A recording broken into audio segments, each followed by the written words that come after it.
Jannatga kirmaysiz siz, tavba qiling. Eriga siz jim o'tiring degan ayol jannatga kirmaydi. Tamom. Oilani boshlig'i erkak kishi bo'ladi. Ar-rijalu qawwamuna 'alan nisa.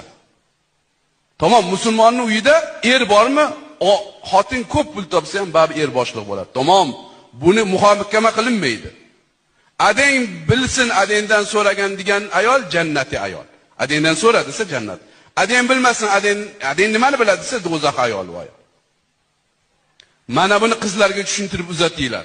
Eriga bidir astag'firulloh. Ayol kishi eriga bunday men tasavvur qila olmayman, ko'zini bunday qarashini. Astag'firulloh. Bu qizlarga aytinglar, "Voy, eringga sekin gapirsan, qiz bolasan. Ertaga birovning oldiga bor." Buni qilinglar qaynatalar. Keyin erni haqqi biz Hanafiy mazhabda.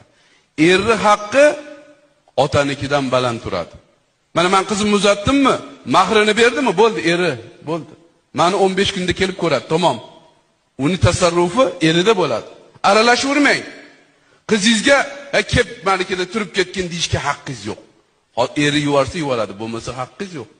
Mana onam avaralarni sog'indim, qori chaqiring dedilar. Shundachi qizingizga telefon qilmang, eshitib olinglar qaynatalar. Kuyovga telefon qilaman, yaxshi kuyovim bo'lmadi. Iltimos, shu yaxshi sog'inib qoptilar hojona. Olib keling, mashina yuvaraymi deb yalinaman. Yuvarsa yuvaradi, bo'lmasa xafa bo'lmayman.